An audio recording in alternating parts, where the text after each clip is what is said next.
Hello and welcome to 101 Dance Photography, my free photography webinar. I am so excited for this today.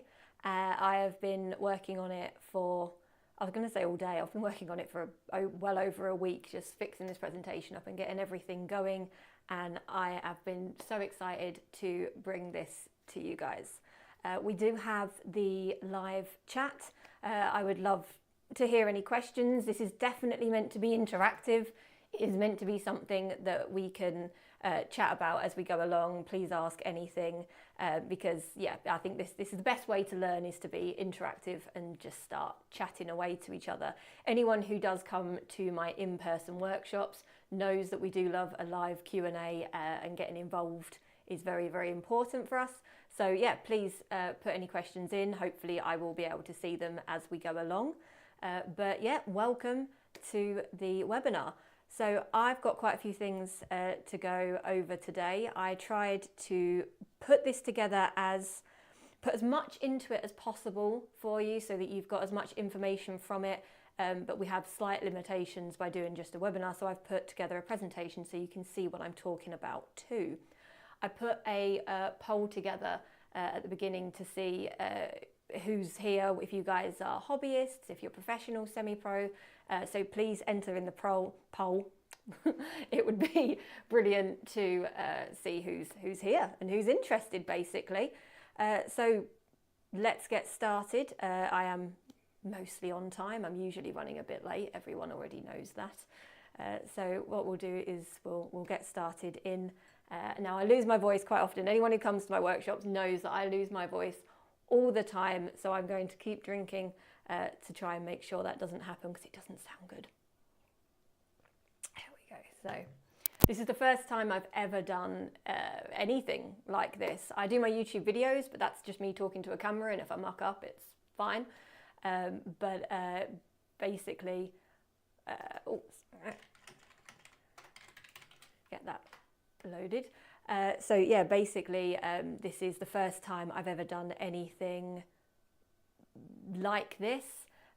First time I've ever done anything live, anything where you guys are all here watching, so pressure's on, and I'm sure it'll go fine. So let's get started. So 101 on dance photography. I'm going to ramble, I'm going to talk a lot. I talk far too much. You'll all notice that very, very quickly. But one of the first things that I wanted to go over was actually the problem with dance photographers. I'm going to pick on us to begin with for this presentation. And the real issue with dance photography is that the dance photographers don't often know enough about dance. And it's one of those things that absolutely baffles me, because they get excited over pretty girl in the pretty floaty dress and all the fancy, lyrical, beautiful... Oh, where have we gone? Oh, there we go. It all lagged for a second there. Get excited over the beautiful sort of imagery, but they don't understand dance. They think that's the dancer's problem. But if we actually start to pay attention to the dancer, we can definitely become better as photographers and produce better work as a bit of a team. It's a little bit of understanding can go quite a long way, especially when you're working with a subject that has a specialized sort of skill set. It's not just their job to know. So something that happened quite recently was I had a load of my, I say regular dancers, they are my regular dancers, but I've actually photographed them since they were like 12, 13, 14, come in for a big dance session. And they're now like, I was going to say 18, they're probably about 20 odd, older. And they were saying, two of them now model, and they were saying to me about why they love coming back to my studio. And they said, well, basically you understand dance to the way where you can actually communicate it, and it's exciting to work with a photographer who understands the dance techniques and doesn't just put it all on the dancer.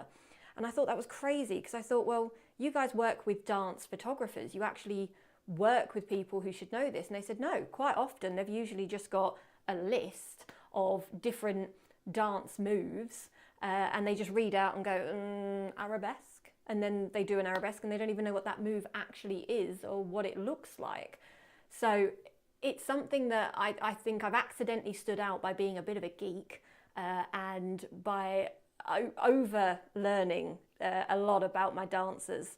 It's something that really does baffle me, because you would think that understanding dance is quite a basic skill set of being a dance photographer, and it's something that everyone seems to fail on quite early on.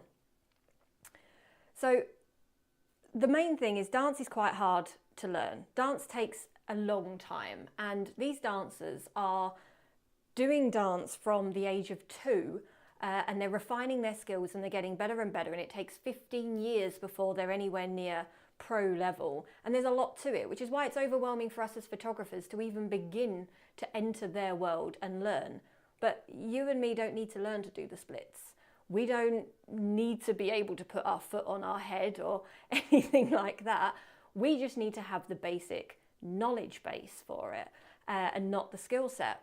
So actually it's quite quick for us to pick up certain things that we need to keep on, because it's going to be really simple for us to learn just those little tips and tricks.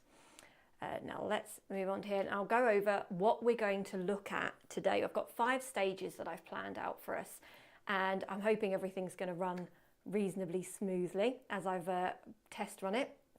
So the 5 stages that we're going to go over today, the 5 stages that we're going to go over today is, let's have a look. Understanding dancers. We're going to have a look at how we can actually understand dancers better and how we can be more respectful of dancers when we're in shoots with them. Creating a look, actually creating a styled set of images, making deliberate choices for your dancers so it's not just plain and simple. Styles and placement, different styles of dance and how we can work with them. Lighting styles, which is always the fun one. We always like to get very, very geeky when it comes to the lighting. And at the end of this session, I'm hoping to do a live edit with you, if I do not talk for too long. Hoping to do a live edit where you can actually see me editing one of my images from a dance one, using Lightroom, using Photoshop, and taking it all the way through to the end. So we're going to go through these 5 stages. Now, when I do my live workshops, it's actually difficult for me to fit into all of that, all the information that I'm going to mention here. And that's because there is so many little tips and tricks and things to know, especially when working with dancers of different levels, different styles, different types of things. There is a lot to take in. So actually this is going to be perfect for you guys to just grab a notepad or don't, just watch and enjoy and take in as much information so that when you get to photograph a dancer, you've already got that stuff set, you're already ready to go. Losing my voice again already. Let me come along. So a little bit about me. I'm not going to bore you with me and all the information about me, but my name is Stephanie Thornton. I run studio photography workshops. We design studio photography workshops because there was nowhere where people could get hands-on and actually get involved and start taking pictures and getting a studio and moving the lights. Everyone who came to me kept saying, am I allowed to move the lights? I was like, yes, please actually do move the lights. Please get involved and start learning, because that's the best way to learn. And there doesn't seem to many people doing this in a studio. So I thought there was a gap and we needed to start learning. I started at photography. I decided I want to be a photographer when I was 12 years old. I haven't yet changed my mind, and I absolutely love it. I've been working in studios from the age of 14, professionally from 17, because school gets in the way before that. And I just absolutely love my job. I've got the best job ever. Now, about 9-10 years ago, I moved from Essex to Yorkshire. And when I did that, I started working a lot more with ballet dancers. Just by fluke. I actually had 2 girls come in who I'd done headshots for and other portfolios and other things like that.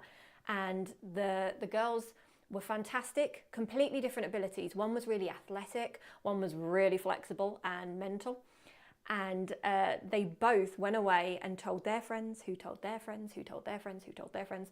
And I accidentally became a dance photographer. And I do mean accidental. It wasn't a plan to learn to specialise in this. This wasn't anything that I decided to go into. It's on purpose now, but it was definitely an accident at the time. And that just launched the dance photography sort of empire that I have created. And it's something that I now absolutely love and I'm so passionate about. I definitely don't have the skill set in dance. I don't have a background in dance. I was, I think, taken out of dance when I was about 5 for probably very, very good reason.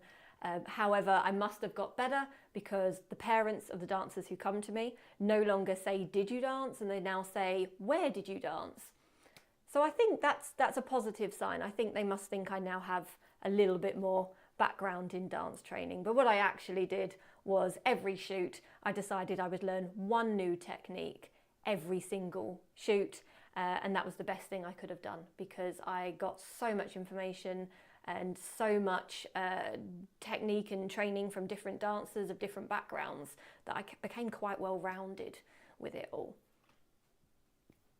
So looking at understanding dancers, this is something that is crucial before you get anywhere near doing a dance shoot. Understanding the different dancers and understanding how they work and what their world looks like is just going to help you take better photos. So the first thing that you really, really need to remember about a dancer is that dancers are used to being told what to do.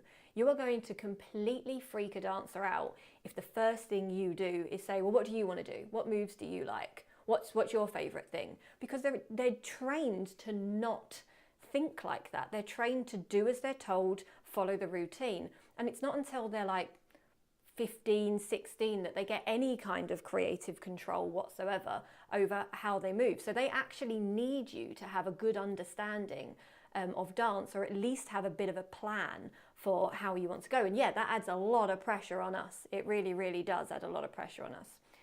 Before you guys start doing these kind of shoots, I wanted to share a little technique that I use for planning my shoots. And I came up with this years ago, absolutely years ago, and it's called the 3x3 plan. Now, this was to help me get over those mental block moments when you're in a shoot and you're looking at them and you're going, huh?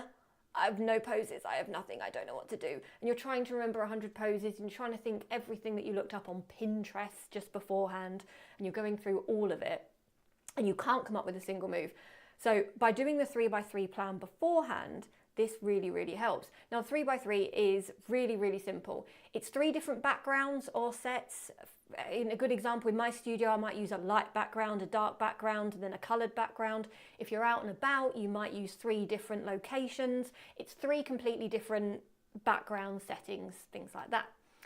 Then there's 3 placements per set. Now, a placement in the world of dance would be like being stood, being on the floor, using a pose, leaning against a wall, something like that. 3 places that dancer actually is. And then you want 3 poses within each placement. Now, this sounds like overwhelming at the time, but actually what this is going to do is it's going to help you think, well, okay, we're against the wall. How many different things can we do with the model leaning against the wall? Can we look down the shoulder? Can we do a sort of pose like this? Can we do a more attitude pose? And by giving yourself that tiny little limitation of it must be by the wall, you're going to easily create more because you've got that little bit of creativity and you've got something to kind of latch on to. And I find that when I do this, I go off this brief all the time, but I'm comfortable going into it because I have the sort of safety net really of the 3x3. And if you do this even to the letter, you're going to get a minimum of 27 images per shoot. So you're not going to come away going, oh, right, okay, I've only got one thing. Did I do enough? You're actually going to have developed a shoot and it's going to naturally flow as you go along. The reality is, once you do a pose, there's probably 5 or 6 different compositions you can do around that pose to make it a bit different and get more out of it. So the 3x3 plan works really well. Now, I'll show you a little demo of how it works. Set 1, I'll come up with a background, so pink gelled background in this case. I'm then going to come up with 3 placements: close-ups, standing and floor work. Floor work is a thing in dance. And I've got a whole variation of different moves from that I've done 3 different types of close-ups, I've done 3 different standing moves, and I've done 3 floor work moves. Well, now what I've got is a lovely set. I've got a set of images that go together, they all match, they're complementary, it's different enough. And when I developed the 3x3, what I was actually trying to combat was in portrait photography. And what I was trying to combat was sales. I was actually trying to not show too much of the same images. I wanted clients to come in, look at their images and go, oh my God, they're all so different. How on earth am I going to pick? And that's what I did. I created it so it flowed, it was different, they matched each other, the images would go together, but it was going to be fundamentally different each shot. And it was fabulous because I'd seen so many shoots before that where clients had basically narrowed everything down, because although there were slight differences, they're like, oh, well, these are all headshots and therefore I want that one. And it just made life a lot easier. So the 3x3 is a really good planning method, and it's really, really simple to use, and you just need to have it in your head. You always do your first one as a safety set that you know, the second one is something a bit different, and the last one is experimental. Do what you want. Whatever you fancy on the third set, go crazy, doesn't matter, because by that point you've already done a lot of your shoot and you know what you've got really. So in a full shoot, as you can see here, we've got a pink gel background, I've done a neutral sort of set and I've done a more brown set, and it's created a whole range. That shoot's got real flow to it, and it's going to be a lot nicer for that client to look through. It's going to actually look like you covered a lot of stuff, and it's been a system that's never failed me. I still do it to this day. It still makes me happy to know I've got that going into my sessions. So that's how dancers used to being told what to do. You're going to need that little bit of a plan. Next, dancers have right and wrong moves. They have things that cannot be compromised on, and understanding these things takes a lot of time. It takes practice. Asking the dancer if there's anything that's correct or not correct is probably your best method when you're starting out. But I'm going to go over a few little ones here. So there's 3 key points that are quite easy to give you today. The first one is called a releve. Now, a releve is, as you can see in the pictures, when a dancer is up on their toes, and what we're looking for is the arch in the feet. Now, you know you have become a dance photographer when you complement the arches in people's feet. And I remember thinking how weird this was at the beginning, and now I'm looking at that and going, oh, look at that arch. It's a gorgeous arch in the foot. And you can, it sounds so weird, but it is very weird when you see a really good releve. It's just very satisfying. And knowing that a good releve has that perfect arch and that locked ankle. You can see on all of these here, the ankles are as far forward as they can go, and that is correct. In the top left-hand image, the more pinky image, she's not quite as pushed as much, not quite as releved as much, so we can see her ankle just needs to lock that tiny little bit more. And it's very hard to keep an eye on this when you're doing a shoot. It can be quite difficult to keep an eye on this when you're doing shoots, so knowing that that's worth looking for in your images is crucial, because the dancer will not be happy, even if the rest of the image looks amazing, if they haven't got a nice releve. The next thing that they do is the tongue bite. This one's hilarious. They concentrate. They are doing a lot. They are lifting a leg in the air, bending themselves in half, jumping, trying to look elegant. And when they do that, a lot of the time the dancers will do this tongue bite to sort of concentrate and push themselves through it. And it's nothing worse than getting an image open, looking at the most beautiful image, the most beautiful shape, and realizing that the face is doing this kind of like weird tongue bite kind of face. And so it's something that I sort of always teach early on, because it's worth looking out for. They don't always know that they're doing it, and it will ruin one of your pictures to know that they just need to relax the mouth just a little bit. The last one is called burger hands. Now, this I find hilarious, because I did a dance workshop not that long ago, and out of all the information that I gave all my photographers, the bit that they all took away and remembered was burger hands. And I find that really, really weird. So basically, if you can see me on the screen here, burger hands is this. The dancers should never look like they're holding a burger.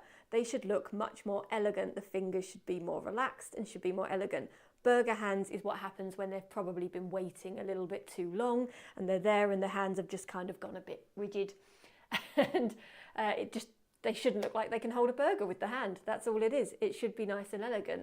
And I found it quite funny how much everyone really liked that little tip. So avoid burger hands. So we've gone over the right and wrong moves. The last thing is the physical limitations. You have got to remember that although these guys are absolutely incredible and essentially are athletes, they are human. They can't keep doing the same thing again and again and again and again. Their body has limitations and we need to look after them, and we also need to bear that in mind to get the best out of them. If you push them too much in that first session, you're not in the second set and the third set, you're not going to get as much from them. So you need to remember 3 things to get the best from your dancers. The first one is warm up. They should do at least 10 minutes warm up. I don't care if they have said they have warmed up before, if it's a warm day and they're like, oh, I'm already limber, this is absolutely fine. You want to see them do 10 minutes warm up because you're going to get better moves. They're going to releve better, they're going to have better flexibility, and it's safer. They should do it. Now, if I'm perfectly honest, we should do it too. I can't help but end up doing dance moves in it because I'm in the shoot, because I'm explaining what I'm doing. And the amount of times I pull a muscle or damage myself and I think, oh, why didn't I warm up? So actually, it's probably not bad advice for us to do as well. Next is flexibility. Dancers are all flexible, but they're all different levels of flexibility. Now, if you get the proper bendy weirdos, you will know. I can guarantee they will arrive at the shoot and they will go, I can put my foot on my head. And they will just poof, pull it up and do that. And you just look at them and go, yeah, okay. I've been doing this now for like 9 years. It's still not normal when the dancers come in and go, I can put my foot on my head, and just pull their foot over their head. It's very, very weird. But they will tell you. But they all have different flexibilities.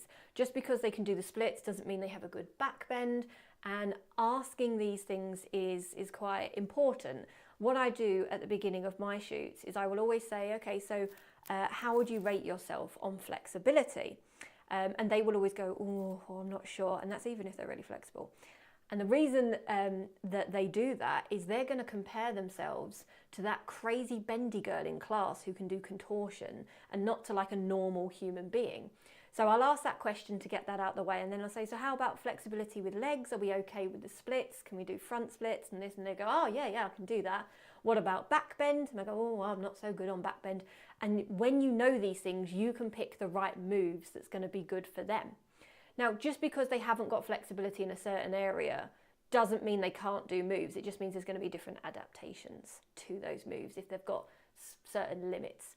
And it's always worth asking if there's any injuries recently, because dancers are a nightmare for that, and what leg is their best leg. No dancer is equal. They will always have one leg they prefer where that can bend further. And if you say, oh, can you lift this leg? And their other leg would be bendier, they're quite often too polite to actually tell you that. They often won't. They'll just do it on the bad leg and go, oh, okay, I can do that. And the reason they're too polite is they actually are trained that they should be able to do both legs equal. And so when they're told in dance, can you do both legs? They're supposed to say, yes, I can lift both legs up, I can do both legs, it's absolutely fine. But in a shoot, they might as well pick their favourite and you guys get better images. Just makes sense, doesn't it? Finally, timing. This one is crucial. Whenever I do my live workshops, I make sure we start an activity with timing to get the photographers in sync with the dancers, because timing is absolutely crucial. We don't want to be making our dancers do the moves again and again and again and again because we can't get the timing. We want to make it easy for them to shine, for them to be incredible and do what they can do.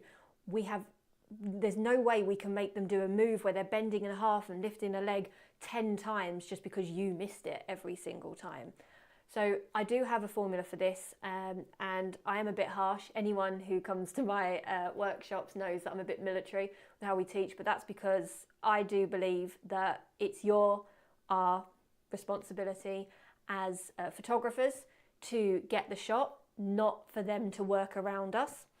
So the thing that we do is you get your dance in position, we get our focus point, we hold our focus, we give them a signal, and then we take our picture. Now, I do not believe in going 3, 2, 1, go. That means they're on your time. That's not right. They should not be on your time. They need to be in their time. They need to be comfortable. They need to go when they're ready, when they feel ready, when they're going to do the best move. So I say, when you're ready. I get my focus point and I go, when you're ready, and then they can go at any time they want to go after that. And it's my job to preempt the move and capture it at that time. And yeah, it's really hard. It gets difficult. The more you do it, the easier it kind of gets. But it is really, really difficult at the beginning. You are going to miss a couple, but what you are going to do is get the absolute best out of that dancer. And you're not going to go 3, 2, 1, you shoot on 1, they've not started the move yet, they're not in the air, it's all completely crazy. And you're going to have a much better sort of sync. Plus they're going to feel so much more comfortable. And it's just the most important thing, that your dancer is actually comfortable. I normally would do a move 2 or 3 times. To be honest, I always do it 3 times, even if they do it right the first time, because they do it right time 1, looks great. They do it right time 2, looks great. Time 3, dancers just had a little bit of sass into it. I don't know what they're doing, but they kind of, muscle memory kicks in and they, I don't know, make it a bit more jazzy. It's always better on the 3rd time. So we understand our dancers, we have a respect for our dancers. That is the most important thing. I'm losing my voice, there we go. We're not even begun and I'm losing my voice already. But we have a respect for our dancers, and that is really, really crucial, because if we have a respect for our dancers, we can get the best images out of them, we can make it the most enjoyable experience for them, and we get more at the end of the day, we get more from it. So if the screen's lagging, I'm not sure what it's doing, it keeps coming back. We are coming in to there. So we're going to look at creating the look. Let's come in. First thing when creating a style is to look at the backgrounds. Now, the backgrounds, there's 2 different types of backgrounds, and in my studio we use both. Let's have a look. First one is infinity. Infinity is, well, it looks like it goes on for infinity. It is normally a paper roll or an infinity curve in a studio. It gives that one colour, one look kind of studio vibe. It's one of my favourites because I get a lot of creative freedom when using infinity papers. It's a clean background, so that's always an advantage. You're not going to have any distractions. Really, really useful. Really, really useful for adding texture and adding a little bit of something into it. It's easy to style. You can quite easily match different colours and things to it. If you need, you do need some like space and you need height to be able to put this. You can't use a small paper roll for a dancer. I've got quite a large studio, and my studio is not that big when you put a dancer in it. It's mad. It's absolutely mental. So is what it is. However, the lighting is much more unforgiving on an infinity. If you put the light in the wrong place or you create an ugly shadow, you're going to see it because your background's so clean. You're going to see that horrible blobby shadow there. Whereas if you were outside, you might not notice anything like that quite as much. Then we've got what I call lifestyle. Now, I do a lot of this with my dancers. And the reason I like this is I actually prefer my images to look more realistic, look like they're in a dance studio, look like the dancers are in practice. For me, the beauty of dance isn't the move, it's the dedication that the dancers put into getting there. And I love to create that natural vibe. I often, in a lot of my dance pictures, let the dancers have their hair down. They normally wouldn't. I let them have their hair down because it creates a more sort of in practice, like, oh, I'm just trying, I'm just doing different things, you know, just practicing, you know, always bendy like this on the day. And they get to play around a little bit.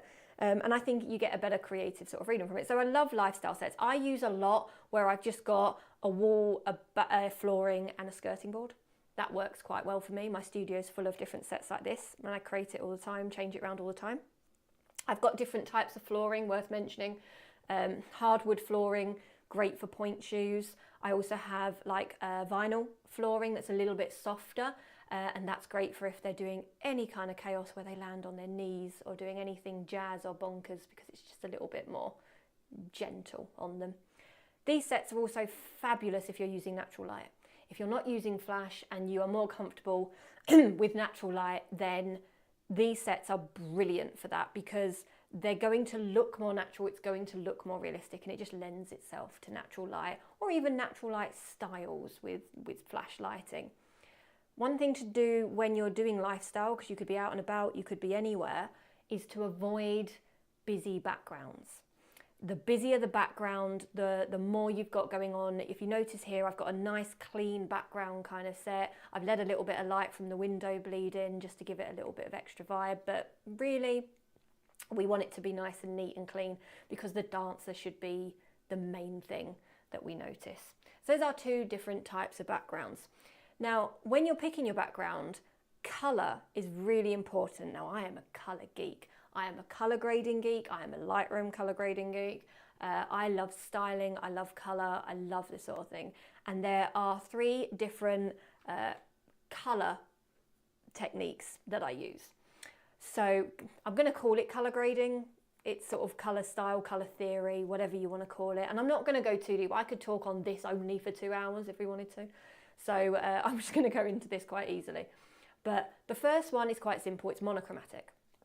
And with monochromatic, it's all in one section of the colour wheel. So essentially, I match blue with blue and green with green and yellow with yellow and red with red. It's not that advanced, quite honestly. And it's something I've done for years. All my work, my fashion work, my portrait work, I do that, and people go, God, do you know what? I normally prefer black and white images, but I love your colour images. I'm like, yeah, because it's the same as a black and white. It's monochromatic. It's got one main colour tone to it. And it's just very pleasing to the eye. It's not that advanced, it's quite simple, to be perfectly honest. The next one would be complementary. Now, complementary colours are the opposite sides of the colour wheel, and only using that as sort of a rough guide, but when you've got something like our first image that you can see on here, primarily we've got blue, we've got a blue background, but using the skin tone and her hair colour, it has kind of brought those orange tones in as well. So that gives us that complementary colour. In the middle, you've actually got pinks and purples, but you've also got yellows. Now, the yellow is her skin. It doesn't look yellow to you because the way it's colour graded, it is matching in, but I've put yellow highlights into the skin to make it work, because if I had it as the normal skin tone, she would look too pink and too red. So the yellow has kind of balanced that out a little bit. And finally, on the last one, again, the skin tone has warm reds and oranges, and we have a nice cyan-y kind of colour on that background. And some of these are done where we choose it in the studio, others I colour grade it later, but it's always worth thinking about colour.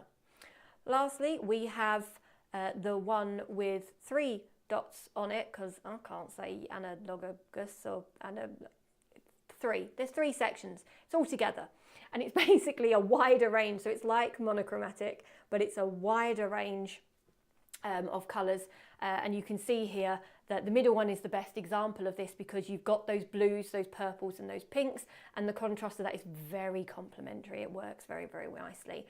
But the first and last image also has the oranges. We've got one that's more in the browns and the reds, and they look monochromatic, but it's got a little bit more depth. And usually speaking, it will feel a little bit more 3D. It will give a bit more of a 3D kind of vibe.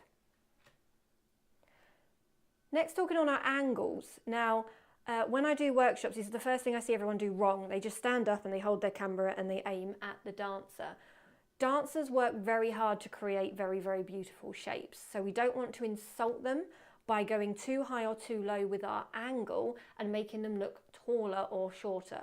The higher your camera, the shorter they're going to look. The lower your camera, the taller they're going to look. Now, quite honestly, none of them's going to complain about you making them look taller. Not really, but you can be too low where it's disproportionate and it looks a little bit off. Really, the best thing you can do is be wherever the dancer is, you want to be at their waist. If you are waist level with them, they're going to be the correct height. It's going to be much more proportionate for them. So angle is something that's worth doing. That does mean if they're on the floor, you also need to be on the floor, which, yeah, is a nightmare. But I end up doing weirder moves than they do. I'm doing contortion, folding myself on the floor half the time. Quickly, I just wanted to go into props as well. When we're talking styles, one well-chosen prop can really, really change an image. It's fantastic. The best thing I ever purchased was the golden ladder that you can see here. It doesn't look golden in that image, but I have a golden ladder. It works on any warm tone set, and my dancers can climb it, can do leg lifts with it, can do so many different things, and it just looks a little bit fancy for what they're doing dance. I've also got a white chair for the white set. Notice the colour matching here. We're still picking on those colours. And it basically is going to pull everything together and give the dancers something to interact with, which is going to essentially invent more moves. They can be doing similar moves again, but you can get something slightly different out of it. And finally, composition. So you want to leave room for error. When you are composing your shot in the studio, sorry, it keeps going off when it loops the video. I don't know what it's doing, but we're just going to power through it anyway. When you are composing a shot in the studio, if they're going to throw their leg into the air, you want to be able to leave enough room in your frame that you're not going to cut that leg off when they do it up. You've got to be really mindful of that. The best thing to do is get them to do a bit of a test run first. If you get a dancer to do a back bend, some will bend a little bit, some will just bend in half. You need to be aware of how far they're going to go so that you can get the right picture. So make sure there's room for error is really, really important. Quite honestly, you'll learn that as you go along anyway. When you've chopped a few heads off in a jump, it will definitely come about. Secondly, respect the move. This is so important. This is done so wrong. This isn't just when you're shooting, this is also when you're editing here. In this move, she's doing what's called a back bend. Quite simple, back bend. Straight-legged, releved, back bend. And you can see where we've got the arrow where she's going backwards. That space above her, where she would have travelled into that picture, must be there. If you look at the picture on the other side, where we've sort of cropped it in tight, it looks like it can't breathe. The image doesn't make sense. If she comes up, she's going to hit her head on the top of the frame. Now, we know that's not the case, but it doesn't feel right. The composition feels off. So whatever move the dancer's doing, you need to bear in mind the space they would have travelled or where they've travelled from in your composition. It's quite important to get your composition right, which is why infinities are great for that, because you can create your composition however you want to. But yeah, respect the move, give them some space. Don't just crop in and try and just get the dancer. Have a little bit of space. You can create a lot. I'm going off on a tangent right now because this just came into my head. But you can get a lot of narrative by using negative space correctly. There's an example I always use when I'm teaching composition, and it's a picture of a leopard, and it's a leopard running. And if you know about the rule of thirds, when it can be either side, basically, I won't go into all of that, but the leopard in this picture, if you compose the shot where the leopard is running and he's on the left-hand side of the frame and the space is in front of him, then suddenly he's on the hunt. He is catching something, he's chasing something, he's seen something, he's going for it. He is absolutely going to go. Now, when you move him to the other side of that frame, and you put him on the right-hand side, so the negative space is behind the leopard, suddenly he's being chased. He's running away from something. Something spooked him. It's exactly the same image, but it's going to give you a completely different narrative and a completely different story. And that's always worth thinking about when you're doing these kind of things. Now, I'm a bit of a composition geek. I absolutely love that. Can talk composition forever, especially when we're talking narrative and adding stories and things in. So I absolutely love that. I'm a bit of a geek on a lot of things, to be fair. Lastly, with our composition is shoot to expand. This is something that you can only do if you're doing an infinity, although with modern day Photoshop and generative fill, you can probably do it with everything. But shoot to expand, if we're using an infinity, I want to get the highest quality image that I can possibly get. So if I naturally shot my image with all that negative space that you can see on the finished file, my dancer's going to only be that big. Let's just, for reasons, let's just say that I've got 50 megapixel camera. You're only going to be using, say, 20 megapixels on the dancer. The rest of it's on space, it's on nothingness. So if I compose my infinity picture tighter to my dancer, leaving room to catch the move, but tighter, I'm going to get the highest quality file, and then I can expand that, meaning I haven't got a pixelated or smaller dancer. I'm getting the best out of my camera.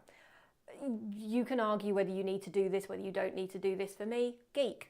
I want to be able to get as high a quality as I can possibly get out of anything, and also I quite like blowing my pictures up quite big. I quite enjoy that. So I want to have large files. So composition, just to go over, because I know there's a lot to take in there, leaving room for error, respect the move, and then shoot to expand if you're working on infinity.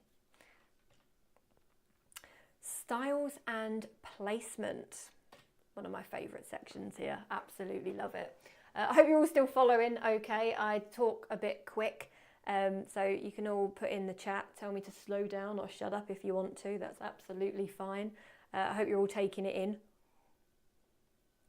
My voice is definitely going. So, styles.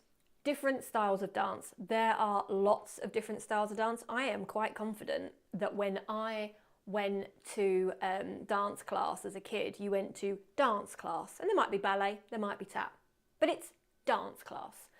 Now there is lyrical, modern, jazz, contemporary, interpretive, classical, freestyle, disco. There is so many different styles of dance, and yeah, it's very overwhelming as a dance photographer to understand all of those different styles. So I've put together a bit of an easy guide for you. These are I'd say the main 6. Most dancers will actually do tap, but we pretend tap doesn't exist in the studio because, one, I only ever get 5-year-olds who just want to make a noise with their shoes want to do tap ones, which, brilliant. And secondly, unless you've got some very good specific tap moves, it's just shoes. It's not as big movements, it's just a bit of hands, so we avoid tap. You can do a lot with tap, but you have to have someone who understands tap. So here's all the different styles. This is what you need to know. Lyrical, floaty moves. Just means floaty styles. It looks like they're kind of wispy-waspy all around the place. Anything that feels a little bit wispy and has a beautiful floaty dress, lyrical. Classical is just ballet. Classical is classical ballet. Anything that feels more rigid, which actually, on reflection, that shot isn't classical ballet, but she's in point shoes, so that works. Modern, broken ballet. That's what I call it. I call modern broken ballet because modern has all of the rules of classical ballet, but you can start to break them a little bit. You can make it a little bit more interesting. Jazz is sass. That's all jazz is. Jazz is sassy. It involves shoulder rolls. It involves jazz hands. It's very fussy. All different sorts of styles. Cabaret. It's probably my favourite style of dance because everyone has a bit of fun with it and you just feel amazing after doing a bit of jazz. We all enjoy jazz. Acro, bendy weirdos. That is what acro is for. It is the bendy nutcases. You will know if you have one of them because they will walk in and they will say, I can put my foot on my head, and they will show you. There are there's certain moves in dance. So there's lots of different styles and different moves, of course. When you start learning them all, you can start asking people, can you do this? Can you do that? But there's one move called the needle. And the needle is when they grab the foot from behind them and they pull it and they straighten. So the bottom leg straight, the top leg straight. The needle is insane. I will never, ever, ever, ever ask a dancer in one of my shoots to do the needle. Because if they can do needle, they will be telling me, because they will be so proud and so excited that they will make it a huge thing to make sure that I know that they can do needle. So I never bring it up. Yeah, it's always a fun one. And contemporary, which is weird shapes and things with feelings and stuff like that. Now, I love contemporary as well. Contemporary is really, really fun because with contemporary, you can make some really kind of funky artwork. It's really good for the photographer, and a lot of the rules go out the window. We can kind of change things a little bit. There's a rule in photography, which is if it bends, bend it. Now, this is because a straight arm doesn't look natural and a bent arm does look natural. You're going to have to go against that in dance because they have a lot of straight limbs, and that's how it has to be. In contemporary, it takes us back into photography, stuff that we love, where we can bend limbs and create weird shapes and funky stuff, and it's just my most favourite style. I love it. So they're the different styles. I hope that explains them in the better way, because you eventually sort of start learning each one. There's different outfits that you can tell as well. So like I say, lyrical has big floaty ones. When I started doing dance photography, I remember very clearly a dancer coming in, and she had tiniest little bag, and she emptied out 30 leotards. I'm not exaggerating, there was 30 leotards in them.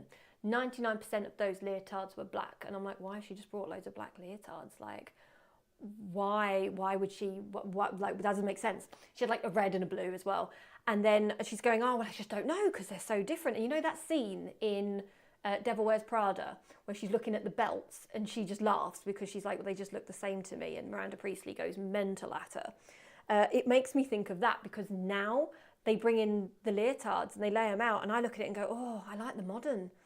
Oh, but do you know what? That classical one's really lovely though. I like the neckline on that. The lace is lovely there. And I'm now that geek. I'm now that person who can look at 30 different black leotards and see them as completely different. And it takes that time. You realise how far down this rabbit hole you've actually gone. Chances are your favourite style is lyrical. Now, the reason I say that, you would have seen this image on the ad, very, very likely. You will see this image around. This image is one of my favourite images I have ever taken, and also an absolute nightmare, because every time someone comes to the workshop, they're like, have you got the purple dress? This wasn't my dress. This was her dress. And they always ask, can we do this shot? And so I'm always having to locate big floaty dresses, which isn't commonly what dancers dance in all the time. So the chances are your favourite style is going to be lyrical. Now, the reason I put this on the slide is that you can now go to, when you do a dance shoot, when you go to do anything, and you can say, I like lyrical styles, and the dancer will know what sort of outfits to bring for you. Because if you're expecting that and they turn up with just a simple black leotard, you're not going to get as much from them, are you? So on to placement. You can break dance into 3 placements: floor work, stood, jumps and leaps. Now this becomes really useful when we went back to our 3x3 plan we did earlier. When you know that there's these 3 different placements, every set you do, you can do these 3 and play around with it, or you can add props as well, of course, but you can play around with it a little bit more. Now, it's really, really good to bear these in mind because when you run out of ideas, you can go, okay, and sit down on the floor and we'll do some floor work, and you'll come up with some different poses as well and come up with some different things from there. So they're the different placements to sort of bear in mind. If you ask a dancer about floor work, they're very likely going to show you a routine they'll show you a routine they've done not that long ago. Come round onto the lighting. So I'm going to give it a second there. I'm just going to take a sip of drink. Whilst I do that very, very quickly, I am going to show you guys some more things. So if you're interested in learning more about dance moves and how to do that, I do have an online course I put together. And actually, this webinar is what's triggered this. I realised quite how much there is to put in, and the fact that I could write forever and ever and ever on dance photography and dance moves, and the fact that really, as a dance photographer, understanding the move is like the very beginning. Understanding the move is one thing. You then need to understand how to light the move, different variations of the move, what makes that move technically correct and technically incorrect, and the best editing and the best post-production for that move. So I'm going to just play you a video now while I take a sip of drink, and then we will get into the lighting. When putting together this webinar, it has been impossible to include everything that I wanted to include within the world of dance photography. Now, one of the hardest things to teach on a webinar is dance moves. There are so many moves and styles and things you need to know when directing your dancer. So I've put together the ultimate online dance photography online course for you to come along with. Each week we are going to learn a different move. We're going to learn how to communicate that move to the dancer, anything that might be right or wrong about that move, how to light that move with different lighting styles and different equipment, and also how to edit that image for the best effect for that exact move. With a brand new dance move each week, we are going to build an extensive collection, a proper posing guide for you to use so that you can become the expert dance photographer you want to become. Not to mention, we're going to go over tons of different other techniques within this course to do with dance photography. It is going to be a really fun-filled course. It starts on November the 1st. It currently doesn't have an end date because I don't even know when I'm going to run out of moves. I have come up with tons, so I can't wait to see you there. It's going to be absolutely brilliant. Grab your place now. All starts on November 1st. I will see you there. So hopefully that explained what I'm doing with that. I pre-recorded that earlier because knowing that I was going to lose my voice, I thought, well, I better make that nice and clear. But please do ask any questions and anything about it, because it's going to be built very much around you guys and everyone learning. Oh, here we go. So let me come back on. So lighting and setup, our favourite thing. I don't know about you, but it's my favourite thing, because I am just nothing but an absolute geek when it comes to lighting. I love playing with light. I love sculpting with light and creating different types of lighting setups and things is something that's just my absolute passion. I love it. So what is the problem with most photographers when it comes to dance photography? Well, dancers work really, really, really, really hard on their physique, on style, on everything. They work really, really difficult on building that body shape and becoming who they are. So it is absolutely insulting for us to just blast them full of light. And that's what a lot of, oh, sorry, let's cover it in. I've just seen someone's asked what's the cost of the course. The link is in the description on the YouTube account. So go down to the description, the links are there. You can tell I'm not a salesperson. I don't know. It's all down there and I've put it all together. There are special offers for anyone who's come along to this webinar. So please do have a look and ask me any questions as well from it. Back to lighting. So with the lighting, what a lot of photographers do is they put 2 or 4 lights up and they just blast the dancer with light. They just completely cover the scene in light. And the reason they do that is that wherever the dancer ends up within the scene, it's going to be fine. They're going to be lit. What you're doing is completely wiping out all of the definition and muscle definition that they work really, really hard on.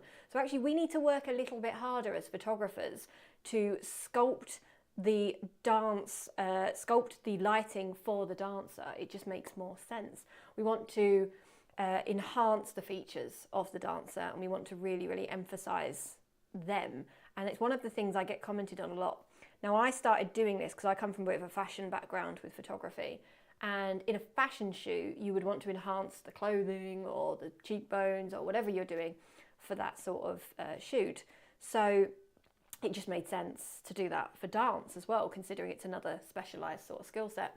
But it is something that a lot of people don't seem to do, and the photographers are taking the easy route out. We don't believe in that because we are photographers. We want to create and sculpt something that is a challenge with dance that actually should have been mentioned earlier, to be honest. Now I've just thought of it. With dance, there is a limited amount of moves, in the sense that the splits is the splits, a leg lift is a leg lift, a leap is a leap. They all are meant to look the same. So how do we differentiate the different dancers from each other. If you're doing dance portfolios, you don't want everyone who comes to you to have exactly the same portfolio, because that's counterproductive to them. They're coming to you to get a portfolio to stand out, and you're giving them the same as everyone else. So by using the style, by using background colours and different lighting techniques, you can create a new look. And so every time you have an image of the splits, they're going to look completely different every single time. And that's just going to be more beneficial for you, for your dancers, for your portfolio, because you are going to have to repeat moves. And it's better to have something unique, isn't it? So I have a saying in my workshops, which is pose for the light or light for the pose.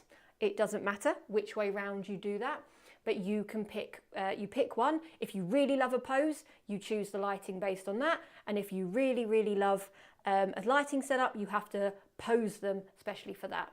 Now, it's a little bit different with dance, because with dance, we are not going to pose for the lighting. We already have the poses within reason. We have the moves. So we have to pick our lighting carefully based on that pose. And we have to pay attention to where that dancer is. Now, another saying I have that everyone laughs at me every single time, but another saying I have in my workshops is nose to the light and you'll be all right. And that's the best way of remembering it, is you need to follow the dancer wherever their nose is going to be and make sure there is going to be light there to hit the face. But let's look at some lighting setups to actually get a bit of a better idea. I've come up with 3 different setups. Now, the reason I've come up with 3 is I want to come up with this one, that I want to go over this one that you guys will all be able to do. Whether you have studio or not, you have access to studio or not, everything you will be able to do. And this is using natural light or one large light source. And I've put a sort of rough diagram here. This could be a window, it could be anything, but you've got a light and you really want to put that light or have the light at a directional angle to your subject so that we're creating contour. If that light is blasting them, it's again going to flatten out all that definition. So we want to have the light to the side, and whatever pose we do as they kind of move, they're going to turn their nose to the light, and then you're going to be all right. You're going to remember from there. So one light, natural sort of set. Now the pro to using this setup is very easy to use. You only need one light or a nice window light. I say a nice window light, I'm in England. We don't always have the best natural light coming through. My studio is on the 2nd floor for that reason, but it doesn't mean we always get lovely natural light coming through. But any of you who are watching from anywhere else might have a little bit more success with this. One of the cons with this is you're only going to get definition on one side of your subject. So you're not going to get really 3D definition on the muscles. And you still need to have space for your dancer to move. So you still need to be able to let them move and do things and do whatever they're going to do. And it can be a bit limiting sometimes when you haven't got as much space. So here's a few examples. I'm hoping it's going to play each time. Because I've had some issues, but you can see my big one light setup coming in here and how it's sort of flowing round. There we go. You can see the lighting in the final one, and you can see how we're creating it. This is just some footage from a shoot not that long ago, but it's sort of creating, you can see the style as she kicks on and how we've captured it, and it's given us just a one light sort of setup. I hope those videos worked. I know we're having some trouble with the videos. Something had to go wrong. It doesn't seem that disastrous if it's that, so that's absolutely fine. The next is oppositional. Does what it says on the tin. Wherever one light is, there is another one exactly opposite, which means as you move one of your lights, because you're going to light for the pose, so when you choose where one of your lights is for the pose, the other one is going to be completely opposite. And this is going to start to give you a little bit more of a 3D kind of effect. It's going to give you a little bit more definition all round. You're going to get a lot more muscle definition. Now, pros with this is full length is absolutely fantastic because you can have one of your lights higher than the other. You can make sure that you can capture leg muscle, releves. You can make sure you've got good definition in collarbones and cheekbones. You can make sure you've got all of that. It's very, very easy to make a nice moody shot. We like a moody image, and when you've got something like this where you've got your oppositional lighting, if both your lights are not quite aimed at the background or you're using smaller light sources, you're going to get a much moodier image. Now, I love a moody image. Most of my images are quite moody. So, and if you pose nose to the light, you'll be absolutely all right. So you always have whichever light is further towards the camera is probably going to be your key light. But the beauty with oppositional lighting is those lights can change which one you use as a key light. Remember we said earlier about the dancers having a best side. So they might lift a leg on one side and they have to face the other way, but then they might do a different move or a leap having to face the other side. There might be something that's for them. So this way you can have them facing whichever light you want them facing, basically. It can work from there. Cons I put on here, you need 2 lights because obviously. And it is going to take up more space because you still do need space for your dancers to move. So it is going to take up a little bit more, unless you're outside and then, you know, you've got all the space you need. So you can see here we've got that kind of split light coming down the side just there. It's definitely given us a more 3D look, and we've definitely got all that muscle definition. And again, you can see here where one light's coming in from one side, the other one from the other side, we're getting that nice definition. It's my kind of light in this. And again, just in here, one light one side, one light the other. Now, what you use for your lights can be anything you want to. You can use different modifiers, large, small, different all types of modifiers. That's up to you and your preference. For example, if you do this setup with 2 strip boxes, you're going to get a thin slither of light, which is going to be very satisfying. Or if you use 2 large light sources, large softbox, you're going to get a much bigger wraparound of light, giving you a slightly more natural kind of feel to the images. That's going to be your preference. Now, I'll go into the next setup as well, but that we are doing a live photography workshop in January. And you can see that also in the description on YouTube. You can see that there. Anyone from the webinar, you guys get £100 off the ticket price if you book using the code webinar. However, there's only 8 spaces. I only do small workshops. It's only for a couple of people. The idea is it's hands-on. You get to actually get in the studio, move the lights, meet the dancers. I'll tell you guys more about that afterwards. This isn't an event that I've actually put on for you guys here. This is an event I put on for my regular workshop attendees anyway. So out of those 8 places, 2 have already gone. So it's going to be quite fun. I'm very excited. My dancers are also very excited. Last lighting setup. This is probably my favourite. I use oppositional most, but this is my go-to. And I call it surround lighting. And the idea is it's going to create like a glowy kind of light. Now you've got 2 lights, one from either side. That is going to be normally a strip box, but you can have whatever you want. One brolly coming from above. And the above lighting is going to give you a really nice sort of rim light just on top. And also if they do any poses where the head goes up, it's lovely for that. And then you see I've got a light at the front with a little question mark. That's because we've got sort of an optional key light. Now we can add another key light in, so wherever they're looking, we can just put a light onto their face. But if we don't have that, we've still got a beautiful wraparound. We've still got a lovely wraparound lighting, giving a nice sort of definition for the sort of silhouette. That's the word I'm looking for, the silhouette. So the pros of this, it's advanced lighting, so you have so much more control. I used this setup for my fellowship panel, and I would do a move and I'd see which move we're going to do, and I would say, right, for this move, I want my key light, one of my backlights and the brolly.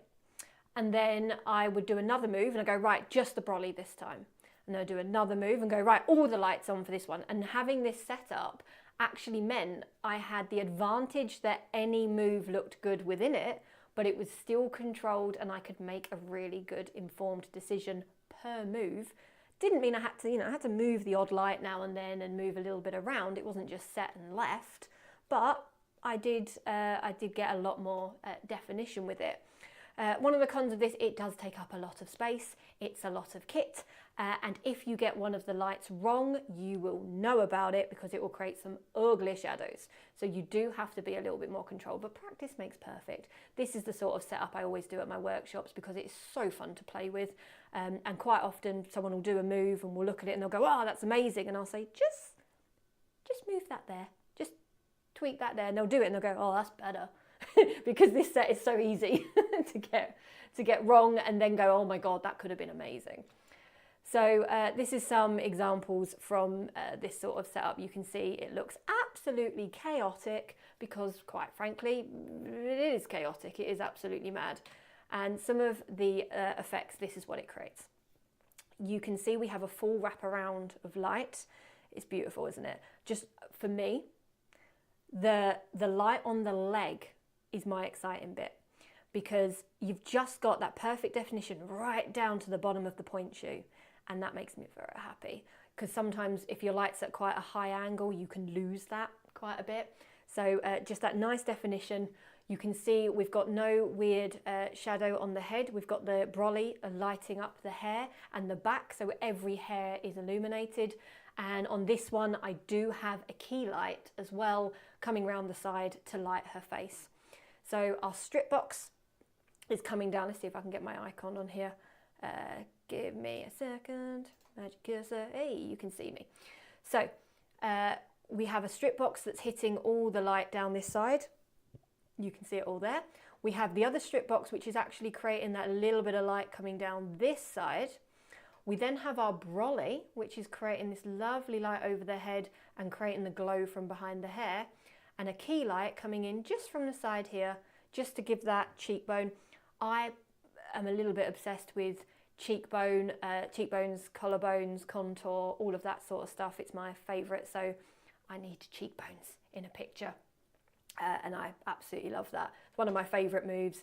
It's a jazzy sort of move. The sass is just everything. The shoulders are perfect. The hair is lovely. And everything about that just makes me quite happy. Let's come round. I'll turn my cursor off now. Oh, I've gone backwards. There we go.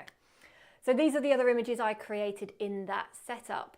Now, basically, most of the ones you're seeing here are using all the lighting. However, this middle one is no key light. She is turning her nose to the light. We have the light directly above her, and that is what is creating that beautiful light on the face. If she looked straight at us, her face would be in shadow.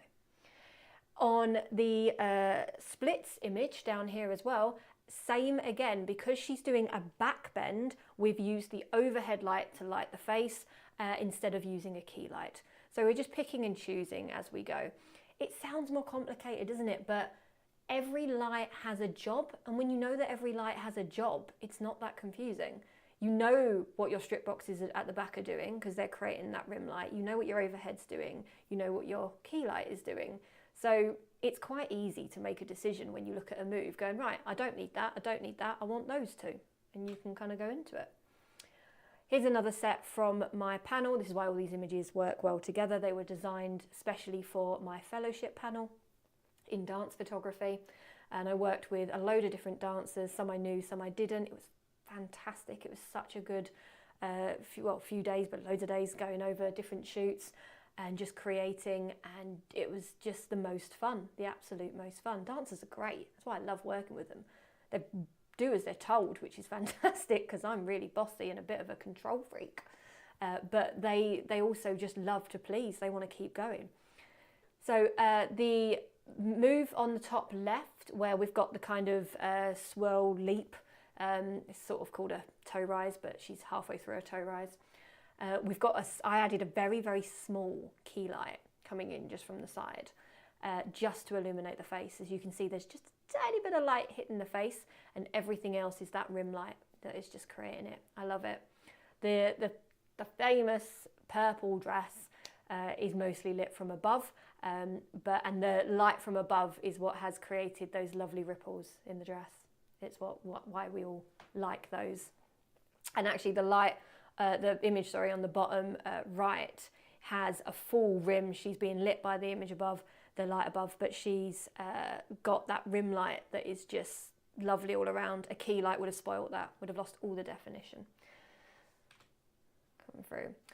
So I did say that I'm going to go back before the video lags. I did say that I'm going to do a live edit, and we are going to do that. I'm going to do a live edit so you guys can see what I do in my editing. I'm going to explain as much as possible.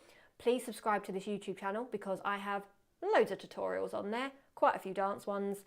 You'll find even more if you join my website, but there's lots on the YouTube channel for editing. I like any workshop I do, I try and put editing videos up from it, so anyone who has come along and created images knows how to edit those exact images that they shot, giving them an idea and a little bit more to do. So we'll get on to live edit. I'm going to have another drink. I'm just going to play you a little bit more information about my live workshop. Yeah, there's not a price on it again, I don't think, but the price is down below in the description. I just put together some nice video. There had to be something I forgot, didn't there? So yeah, I'm going to play together a little bit about the live workshop. I would absolutely love to see some of you guys there who came from this webinar, because this has been so fun to prep, and to actually get to take some people who've seen this through everything that we're going to do. That will be really, really cool. So I'll be back in just a minute. I'll get set up and have a drink and have a watch. If you're enjoying the webinar so far, you might also like my live dance photography workshop that's coming in January. There's only 8 spaces available and 2 tickets have already sold, so grab your tickets now if you want to come along. Bring your camera, we're going to get involved, you are going to be shooting. The best way for you to learn is to get hands-on and actually get in the studio and have a go, and that's what we're going to let you do. We want to make sure that you can play with the lighting, you can talk to the models, you can learn about the moves, and we're going to go through absolutely everything on the day. It's going to be incredibly fun and I'm really excited. So get your tickets down below and I will see you there.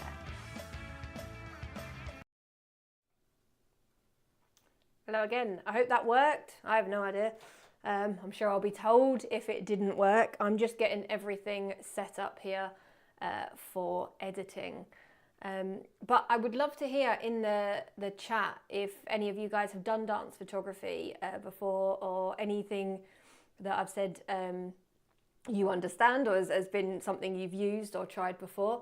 I'd love to get everyone chatting. I always think it's so much better when we have everyone sort of engaged as well into that. So I'm just getting everything set up. We're fine in there. And I'm just loading everything. Fantastic. So let me just get everything ready in here. So I use Lightroom and Photoshop.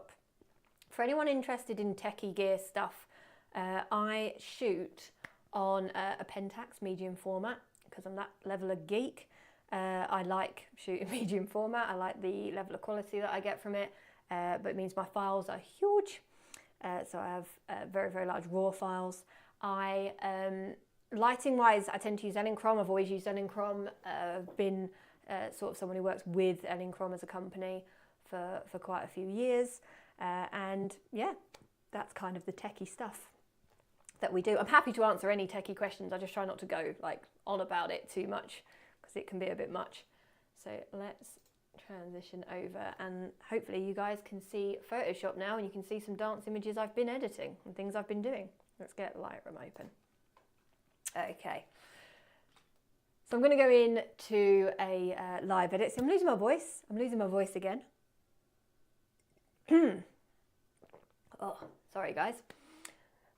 We knew it was going to happen. So let's just go on here. Now, I've picked this shoot. This is one you would have seen some of the final images from. And I used the surround technique lighting wise. And you can see on certain shots, I've only had the surround kind of lighting on. And on other shots, let's just grab, I've gone the wrong way. On other shots, I've got a key light, which is lighting her a little bit more as well. So first thing, when I am doing my editing for any shoot, to be honest, is I do what I call the global edit. Let's put that there. I do the global edit. Now the global edit is anything that I want every image in this set to have. So if I'm going to change the color temperature, the color grading, potentially highlight, shadows, anything like that, I don't want to have to do that per image for a start. Secondly, I want all my images to look similar and have a similar sort of vibe. So I'm going to do a global edit. So what I'm going to do, I'm going to select all, and I then choose an image that I particularly like to work on as a global edit. Now, oh, I like too many of these.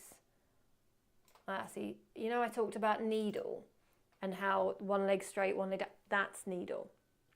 So that's a perfect example. That is exactly it. And that's why it's crazy. We'll work on that one. Why not? I've got it open. Let's just have a look. Doesn't really matter. But yeah, we'll go on to that one. And I'm going to hit D to go into develop mode. Now, I'll be honest, I do not know the level that you guys are at with Photoshop and that. So I'm going to go into as much detail as I can without delaying it out too much on the editing front. So hopefully this is helpful. So first thing I'm going to do is decide my temperature. Now this image is perfect because I can either go cooler. I'm just going to turn the exposure up so you guys can see. It's correctly exposed, but I know it comes out darker when I do my videos, so I'm just going to turn it up. So temperature down, and I get that nice bluey kind of colour. I've shot on grey, and that contrasts nicely against her tan skin and blonde hair. Or we can go warmer, which is going to be monochromatic, and complement. So it's either we're going for the complementary colours or we're going for the monochromatic sort of style. I feel like I should let you guys vote, to be honest, but my gut instinct is pretty much always cooler. I like blue. I always like blue, and so I'm gonna do it. You know what? Yeah, vote if you want, and I'll see if I can fit another one in. But I'm gonna make that cooler, and I'm gonna pull that exposure up a little bit. I am gonna make it a little bit bright because I do know when we do these videos sometimes it can be a bit contrasty. So I'm hoping that you guys can see this okay.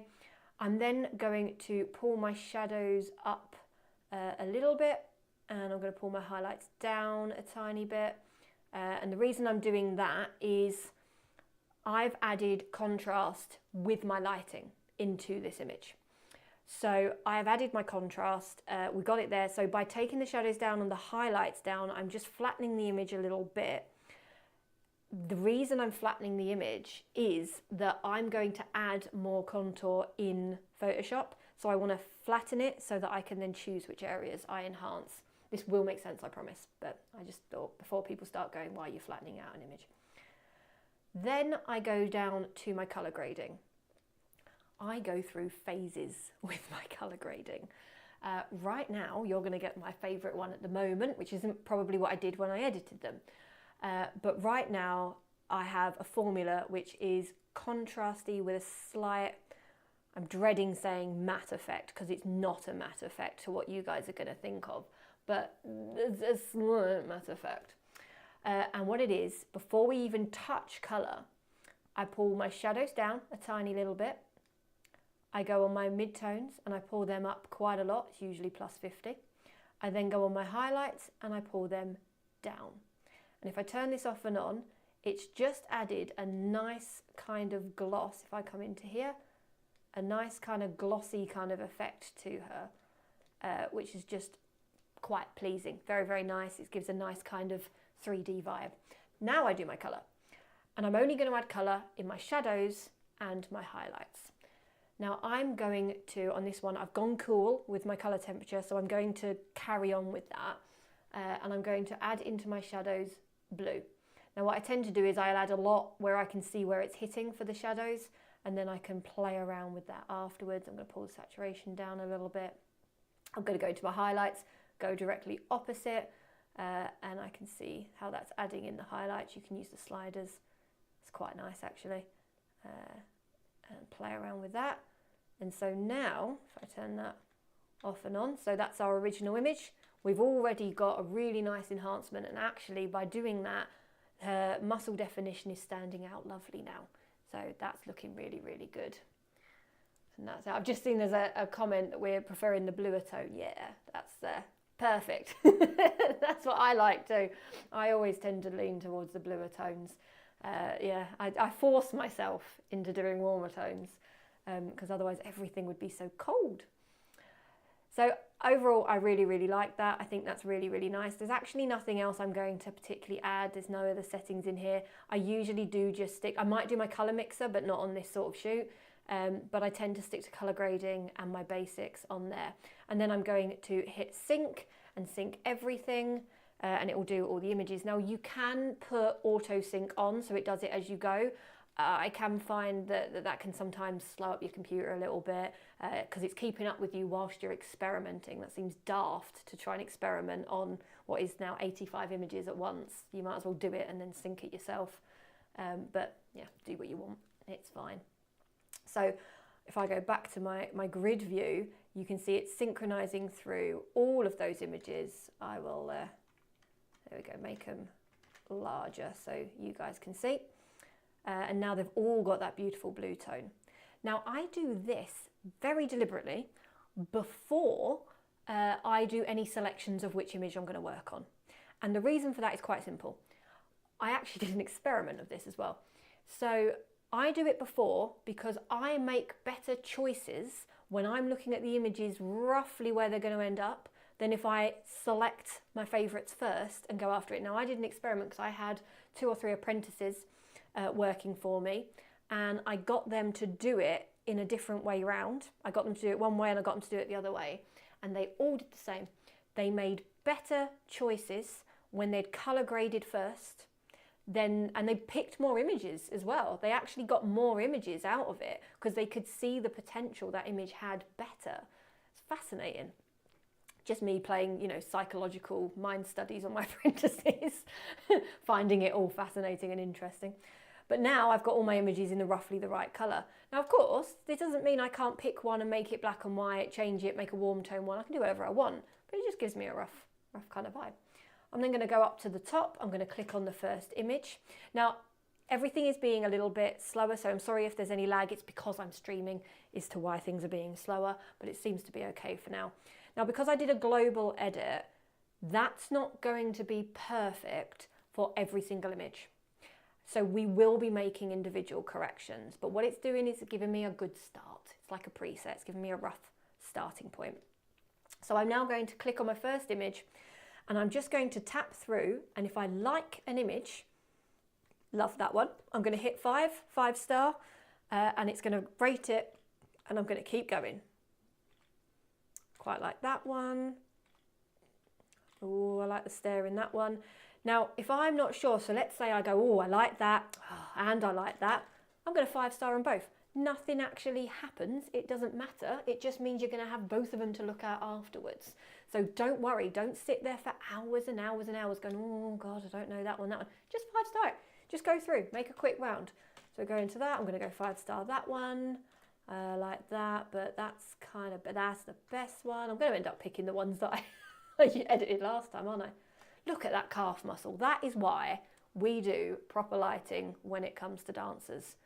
That would be wasted on a flattened out rubbish lighting setup, wouldn't it? Absolutely gorgeous. Okay, lovely. I'm going to 5 star that. I like these sets. That's the nicest one. That's quite cool. I like that one and that one. That one is blue. It will catch up with us in a second. There we go. I like those. I'm not as keen though. Travelling splits. Quite like that. Oh, see, she's higher there, which is technically not as good, but that's quite nice. I'm going to go through, and that's lovely. That's lovely. That's one of the hardest moves. That is called a chest rise. She's made it look so easy. Her feet are perfect. Everything is absolutely perfect there. But I call it the flappy fish because when they do it, they just kind of look like a flappy fish. And for whoever commented earlier who is a dancer will find that funny. Probably no one else will. But I call it the flappy fish. I've got lots of things I use that I actually take the mick out of dancers with. One of my favourite ones is they do something called, I think it's marking, where they're going over a dance and I don't know if you can see me all right, but they kind of move their hands like they go, okay, so I go here, here, here, and I do this, and I flip round to here, and they do all these little kind of things. And I call it, I'm going to put this back on me actually for a second, just so you can see. I call it dinosaur dancing, and I do it because they go, nah, nah, nah, nah, nah, nah, and they do it with T-Rex arms, but they expect me to know what that is when they go, oh, I do this.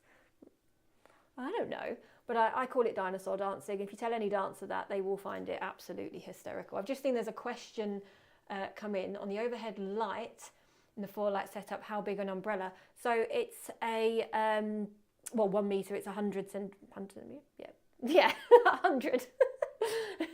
So it's a deep 100 brolly that I use. I use a deep 100 brolly because I like that the light is more focused. I like that I can control it more, but you can use a wider brolly on a lower power if you want to as well. I have a 190 brolly, so I have a massive one, and I've got tiny little ones too. So I do pick and choose depending on the type of move we're doing, and sometimes the size of the subject, because if they're only a little dancer, we don't want to overpower them. Sometimes we might want a smaller light source as well. So it just, yeah, works from there. So yeah, I love my deep brolly though. I've got an Elinchrom deep 100 brolly, white interior, and it's my favourite thing. It's beautiful, beautiful lighting, and it's soft and it's smooth, but it's still got that element of hard light. Oh, gorgeous. Told you I'll go off on a tangent about lighting. So it's moved, got some jumps in there, love that one. Nice side, love that. Gorgeous. I love that you get the little giggle. You always get the weirdest things that happen as well. That's beautiful. Okay, so I've done my 5 stars. I'm going to go back to my grid and I'm just going to filter by 5 stars, and it takes me from 85 to 28. That's quite good. If I'm honest, I normally do a lot more than that. I've normally only taken out about 10, so I think I've done quite well. From this set, I'm now going to go through and prepare the files. Now what this means is cropping, and it also means making any other tweaks that I want to make individually to that image, and then what I'll do is I'll export all those files together. I've just seen another ex-dancer one, and I really laugh.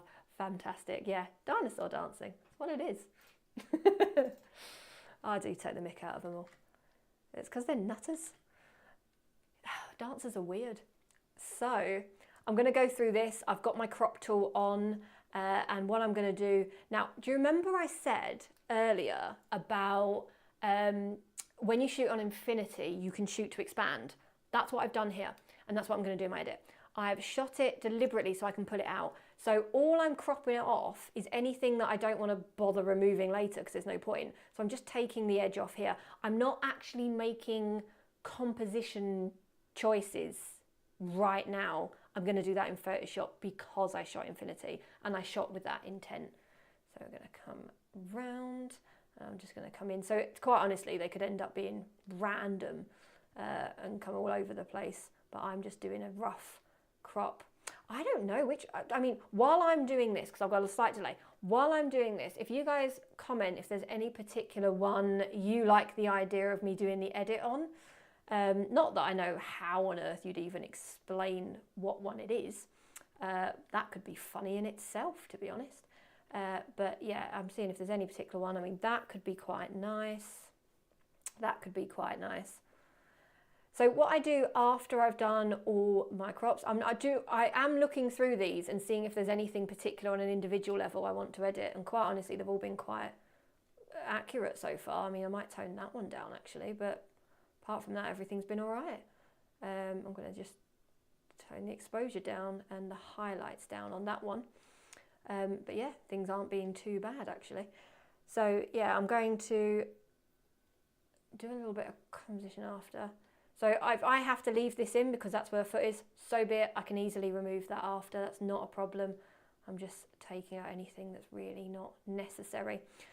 So let's have a pick. I'm going to export these as TIFF files. Now I'm not going to get into the very, very big conversation about file types and JPEG, TIFF, RAW, Photoshop and blah, blah, blah, and all that. I'm sure you can hear that on my YouTube somewhere.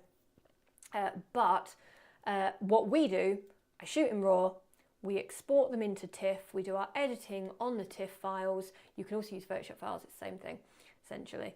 And then they get exported into JPEG when they're finished. All editing happens on the TIFF file, and if we do any printing, because we have our own lab and do our own printing, you got a number, well done, Pete. I'll have a look at that in a second, you might have made the selection. But yeah, we do our printing from TIFFs as well for the best quality. JPEGs are just for looking pretty on social media. They have no other purpose for us. I'm sure that's going to be controversial at times, but I don't care. Start it up. We'll go controversial if we want to. Okay, so Pete, you said 2895. Watch me not be able to look at my things. 289 and 2895. We like that one. Okay. I don't know why exactly I didn't think about using the big, massive image numbers at the top to differentiate it. So let's have a look at that one then. So I'm going to play with my shadows, bring that up a little bit, pull my highlights down, soften the contrast. There's not really much else I want to do on that. I think that's good. Okay, I'm just going to do last few crops. I want to do them because there's a contour technique that has to be on a specific image for you guys to see it. And I don't want to miss out because it's going to need to see a full body kind of image. That one will work. That one will work. Okay, that one might be perfect for that. Weird contemporary move. Love it. Okay, and there. Perfect. Okay, that will do. No, I haven't cropped them all. You can all tell me off. It's fine. But I will spend ages doing my editing, and yeah, I will keep doing it. So I've got my images here. I'm going to export. I've got my presets ready, so I'm going to hit TIFF, and I'm going to, I've clicked choose folder. I don't mean to do that. I'm going to put in as original, because we're doing it for this, it doesn't matter. I've only got a dud LCAT anyway. Add to the catalogue and export, and yeah. That's fine. Use unique names. It's because I've already exported some of these ones, so it's not a problem. We'll see where that ends up. Oh no, it's going to put it in the same folder. That's my fault. I will re-export it or something in a second. I'll take this back just to me while it's doing that, just to give it a second to export. We might have to just open it from there, but it is running all the software while streaming, seems to be driving it loopy, but it's fine. We've got time with it. Just check out on the chat. Great shape on that one. Great story in the near silhouette. Yes, that's what I like. I love the silhouette. I love the moody sort of style with it. It does make me quite happy. Tell me guys, do you prefer, the moodier kind of images, or do you prefer sort of more high key kind of styles, things a bit lighter, a bit more natural? I'm always fascinated to find out, to see what you guys like. I'm happy to answer any techie questions. Let me know. Try not to go it is exporting these. It's having a bright paddy. It's been working fine all day, so it's purely doing this because I'm streaming and everything's going crazy. But I might load another image just in case. So I'm going to go into a live edit. I'm losing my voice. I'm losing my voice again. Okay, let's put that on. Sorry, I've gone quiet for a second. Take a drink. Do you know what? I meant to put a break in for you guys to go and get a drink, and I just talked through again, didn't I? I know that Rebecca's on this chat somewhere, taking the mick out of me. I'm sure I will get a comment come up. Yeah, they are exporting, they're on their way, they're doing the thing. It's never this slow, so it's purely the streaming, it's just sending it absolutely loopy. I've just heard that we're hearing me twice. That should have fixed now. I just saw it do that. I'm not sure what it did, but it did start playing my voice twice. Getting them coming in dark and moody, pretty moody, moody. Oh, great, my people. Fantastic. Yeah, you guys should come to my workshops. You'd love it. Yeah, when I get people come along and they're like, I want more lights. I'm like, oh, okay, fine, we can do that if you want to. But yeah, no, we're all going to get on really well. I found my people. Fabulous. Yeah, no, I love doing moody sort of sets. I particularly do enjoy making things slightly gothic. And the reason I say slightly gothic is all my pictures have a slight gothic vibe. Contour, cheekbones, collarbones, slightly desaturated, or at least the vision can be slightly desaturated. Rebecca, I made a coffee while you talked. Well done. Yeah, well, you'll be able to.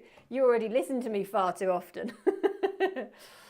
Okay, so these are just loading. I'm just going to load one of them up. I'm just going to make sure we get the one that we wanted. It was 5 from there. There we go. Clearly, I can't multitask. I can't open a file in Photoshop while I'm chatting. But I've been talking for a long time now, so you can all forgive me. I feel like by this point, you all know that I'm a bit of a nutcase with it. Tried both high key and dramatic, prefer dramatic, fantastic. Love the use of gels. Oh, I love gels. Huge gel geek. Got some really fun, creative sort of ways that I use gels in the studio, especially for dance, to create different looks. So yeah, in fact, I've got a workshop coming up end of this month, I think. Yeah, it's playing with colour. It's all about playing with colour and gels and creating fashion-esque style images with colour, so it's quite fun. Looking forward to that. So let's just have a look. I can see some of you in the chat, so I'm literally just answering as I see. Can we get some movement too? Movement, I assume you mean editing file with a bit of movement. Yes, definitely. I will need that for the contour anyway. So that's not a problem. And oh god, people coming in. I can't keep up with you all now. Fantastic. Yeah, hello from Scotland. Fantastic, brilliant. Yeah, I love a bit of emotion, and yeah, I'll get back into it. Do you ever export to Photoshop directly from Lightroom? Edit and then go back into Lightroom? Yeah, so if you're doing that with a RAW, it can't open a RAW file in Lightroom. It will open it through either Camera Raw, or it will create a TIFF or whatever it's going to create.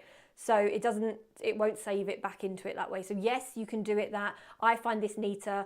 Bear in mind, I'm shooting all the time. In fact, my camera broke about a month or so ago. I've got a new one, obviously, but my camera broke about a month or so ago. And when I contacted the supplier, they went, yeah, it's you. What on earth was the shutter count? And I was like, yeah, it was quite high. So I shoot a lot. So I need to be really organized. I will have an LCAT for each client. I have to have everything in a folder. So we have a RAW folder, a TIFF folder, a JPEG folder. Everything's in its place, and that's the way we work. So, fabulous, Danielle. Well, hope to see you there. That'll be brilliant. Okay, I've just realised none of you can see what I'm actually doing because I'm nattering away to you all. God, you can tell that I'm just losing it. Right, so I've got this image open. I am also going to open a movement image. Oh, I think it will be one of those. I'm too excited. Yeah, that one. Oh, that one. That one's nice too. Let's have a look. Nah, it's the first one, which is the one I've picked as well, isn't it? Okay, so let's open that. And then I've got both files ready. Okay, so Photoshop Geek, the main thing you need to know about me in Photoshop, when I started editing, I hated editing. I you might see Andy on the chat, he's my dad. Andy got me a job when I was 14 working in a studio doing, whatever they told me basically. And I went in and I don't know what he told them, but on my first day, I went in, I sat down, they went, cool, right, so you're familiar with Photoshop? And I was like, I know it, yeah. And they said, here's 2,000 images, go. And that is practically all I was given. And I had no idea what to do. I didn't even know what it looked like when it was done. I don't know what they were aiming at. And I was like, I hated it, and I hated editing. So I kind of hated editing so much, I've accidentally become really good at it, but good at it in my own way. I'm sort of self-taught but I've got a lot of my own techniques to get around things. So with my editing style, I'm sure some people might have some comments, but I do what works for me. Okay, so first thing I always do is clean up. You've got to do clean up first on any image. So we've got things like the brolly up here. You might see a little bit of flare I've got to the side, and I've got a few things to clear up around there. So I'm going to use my patch tool. I won't go into too much detail, but for anyone who wants to know what the patch tool does, you select an area, you replace it with another area. It's very exciting. And on there, so what have I got you on? No, it's got normal set there, that's fine. I've been playing around with things. So I've got it here and I can drag it down, and I'm going to drag that down there, and it has disappeared. Fantastic. I've got a little bit of flare, so I can drag that down if I want to and keep going. I'm going to go around this section and just do the same there, and now I've got a nice cleaner background. Now, usually speaking, I will go in, spend time, do a lot of different things, but I'm aware that I've kept you guys for so long, so I'm trying to give you the basics here and go through it in detail, but without wasting too much time. I'm then going to zone in and I look for anything that might be distracting. So I've got little lines on here, scuffs on the floor. That's the problem with Infinity. God, you go through so many rolls. And within seconds, they are a mess. Now, there are certain things. So, example, we see this line here. This line is annoying, but if I do my patch tool and drag it off, it's going to smudge. So what I'm going to do is I'm going to draw around the line. I'm going to hit delete on my keyboard, and I'm going to click content. I'm going to put it on content aware, and I'm going to click OK. And that's going to have got rid of the majority of that. Now what I can do, if I tap this, I can select an area, hit delete, OK. It's going to keep content awareing. So I can do that. Now you can see there was an issue here. And that brings me on to my beautiful next point. Content aware is a robot. Robots are stupid. They do not get things right. Yep, that counts as generative fill as well. It's all stupid. So if you're going to use a robot, you're cheating. Now that's fine. But if you're going to cheat it, check it. Do not just go around going because you will end up with issues and it will get caught when you do your printing. You have been told. So I'm going to move around, do this section here. And all it means is you just got to keep an eye on what you're doing, basically. Don't just relax because you got a robot to do some of it. Something that's quite weird when you're working with dancers is you imagine these beautiful, graceful creatures. They are absolutely just absolutely covered in bruises. You spend so much time removing bruises. It's ridiculous. And there. So do you ever put acrylic on the floor able to protect it? No, I don't because of, well, essentially reflective reasoning. But I do know of photographers who do, and I love the effect that they get, especially when they use it for reflective reasons. I do really, really enjoy that. I pick my paper and my flooring on what's best for my dancer. So this paper is under a soft floor underneath, and that's better for their knees, for anything for they land. I would rather have a little bit more work for me to do and then be more comfortable then put them in any situation. Like acrylic can be slippy for point shoes. It can be, slightly problematic for that. It can work, do not get me wrong. It's not a bad idea. It's just not something I personally use. Okay, so I've got a rough clean effect here. Yeah, I'd usually go in a lot more, but roughly clean there. I now want to soften it a little bit more. So what I'm going to do, I'm going to duplicate my layer, Control J. I'm going to hit 5 on my keyboard for 50%. You'll notice I use a lot of keyboard shortcuts, speeds up your editing. So much better once you learn them. And that's got a 50% layer. So now anything I put on that layer is only going to be half there. So I'm going to grab my background and I'm going to move it along within the same lighting range that it is. And I'm just pushing across, and notice how it's just getting that little bit softer. You've got to be careful when you get close to your subject, but it's just softening these areas a little bit more, and it's just going to create a slightly cloudier kind of look to that flooring. And if I did want to soften out the shadow, this is the time to do that. I can do that here, however I want to do it. Okay. So that's pretty much there now. And that's given me a soft layer. Now you can keep your layers or you can flatten your layers. That's another whole debate. But if I have committed to an edit, like I know I'm happy with the flooring, I trust what I've done, and so I'm not going to go back and recorrect that. I'm going to flatten my layer. It's easier to do other edits than have a constant 50% floor softening layer there. But that's because I trust the process. I know what I'm doing. If you're not sure, leave your layers, label them, do whatever you want with that. Practice makes perfect. You'll see a load on my YouTube. Some I flatten, some I don't. When I flatten my image as I go along, sends everyone loopy. Really destructive editing, but it's not, because it's fine. So, oh, there's a bit there we missed, oh no. Okay, so now we've got a nice smooth floor. We're happy with the model. We can now do our composition. So I'm going to put my crop tool on. I'm going to put it on ratio 1:1 as a square, making sure it's ratio, not resizing. We don't want to be changing the actual size and the resolution. I just want to do the ratio. I'm going to zoom out a bit, drag this out. What is it that changes that? What is it? Cycle overlay. O. There we go.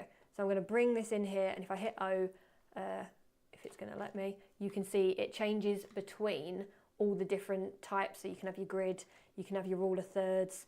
Now for dance, I usually have rule of thirds open, but for dance, for some reason, I often end up on, love that I don't know the name of that.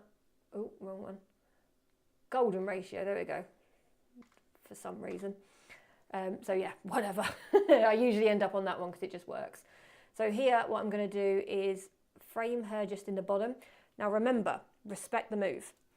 The space she would have travelled from is this space here. We want enough space that we believe that her head would have been here, here, here, here, and here, and it's travelled round. That's how we judge how much space we want. You can go out even further if you just want to be a bit dramatic, but that's the way we do it. Then, if I move this, I'm going to put the fill on content aware fill. So it's going to fill in the edge for me. We're going to click tick, and then we'll watch it have a paddy. Do the thing. It's only slow for the moment. There we go, perfect. Okay, so it's not done a terrible job. I've got a few more weird shadows that we will get rid of, but overall it has expanded quite well. So I'm going to go in with my patch tool and just soften out that background.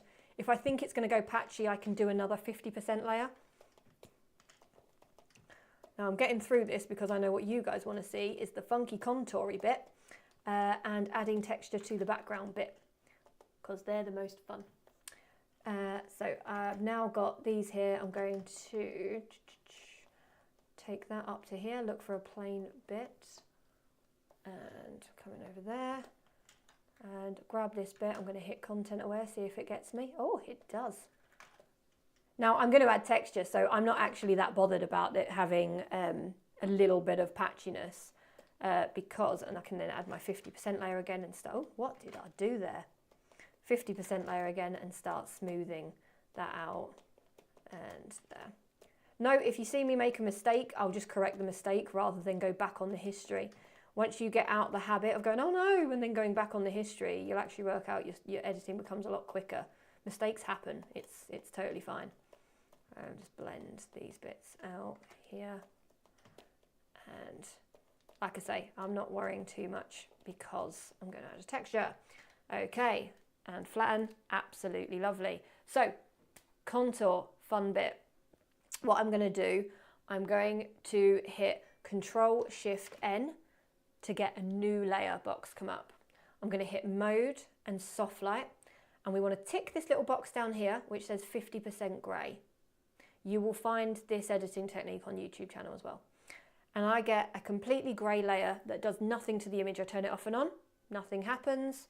I put it on normal mode, it's completely grey. So let's put it back on soft light. Now, using this layer, I am going to contour my image a little bit. I am going to use my dodge and my burn tool. And I have it set on my computer to do O and P on the keyboard as dodge and burn, so I can flick between them. You guys won't have that, it will just be O. You can easily switch that in your keyboard settings. So I'm going to go on burn, midtones 20%, and I'm going to start just drawing in underneath here, and I'm just drawing around, very fluid, nice big brush, and I'm colouring in that flooring. And it's catching up with me. It's a little laggy, but it's fine. Okay, if I turn that off and on, we can now see that we've created a spotlight around her. By using the overhead light, I was never going to create that in studio, so that's created a nice sort of spotlight there.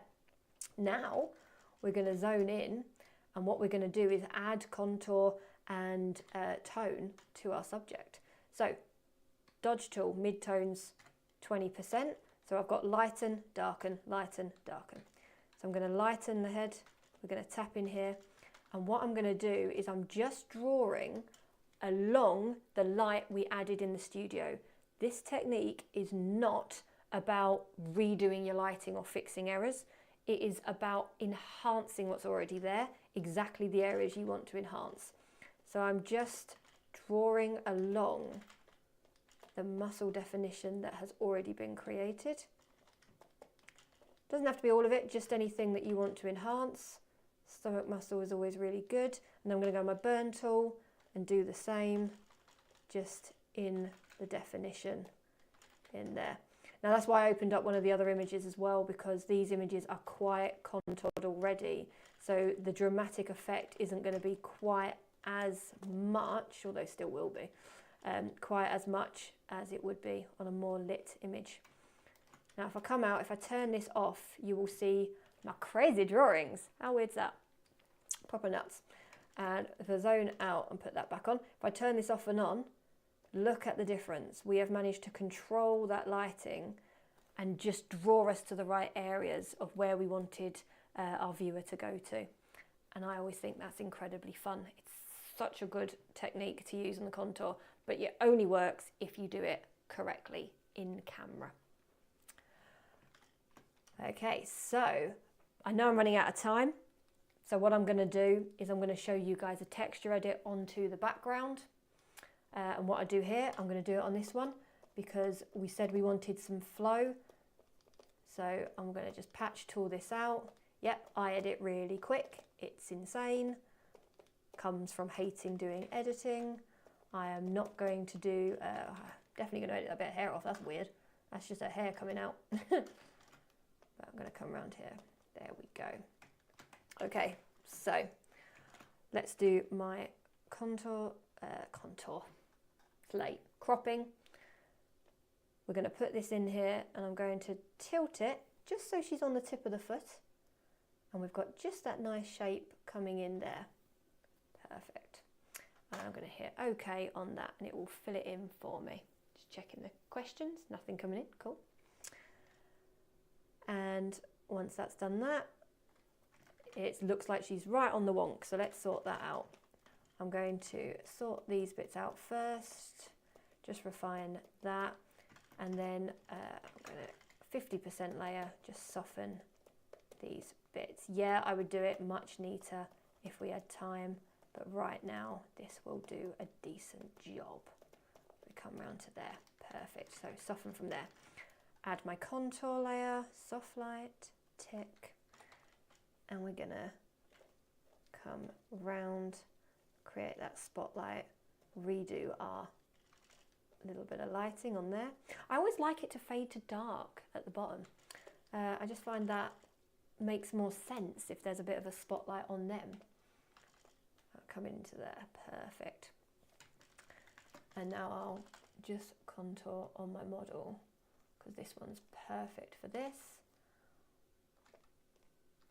And I can contour just on all that definition, a little bit more. Like I say, our light's what did it. Our light deserves the credit, but our contour is going to just enhance it that little bit. There we go. Perfect. Turn it off and on. You ready? Beautiful. Absolutely glowy. That looks great. Now, let's add a cool texture. I'll give you one that you can add anywhere. If you've got any type of Photoshop, this will be built in. And I've written my own action for it, but I'm going to show you it manually. What we're going to do, I'm going to flatten my layer purely so you guys can see everything I do for this and don't get confused with the layers. I'm going to duplicate my layer. I normally duplicate it twice just for safety. There's no reason for that, but I'm going to duplicate my layer once there. I'm going to go to Filter, Render, and I'm going to go to Clouds, and it's going to do the weirdest thing. It makes that happen. Very odd. You get horrible texture. What I'm then going to do is hit Control T to transform it, and where I've got my width and my height here, I'm going to make that 300, and I can then decide which texture. I like it at 300. In fact, let's do 250. Yeah, that's right. And I'm going to click OK, and that now has that layer there. It's just saving that for me. I'm then going to change the blending mode to soft light, and we have a texture. Now let's turn the opacity down to maybe, yeah, 25%. We'll go with that. And here's a nice easy hack to blend it around your model. If you get a model, if you go to select and select subject, these days Photoshop's pretty good at doing this. We'll select her. When we've got our little selection, it's doing it. Slight minute. Go round. Come on. Do the thing. Once it's selected that, we're going to click back onto our clouds layer. Now, you don't have to have a clouds layer. You could have added another layer in if you want. Click back on this. We're going to hit mask, and it's going to add a mask on top of her. Now, obviously, we want it the other way around. So we're going to hit Control I to invert. And now we have a texture in the background that we can use however we want. We can unlock the texture and retransform it if we want to. If I hit T again, I have hit it, it's just doing a thing. Come on. It's not showing me my transform tools. We'll sort that out in a second. It's just having a moment, I think. It was a bit laggy there.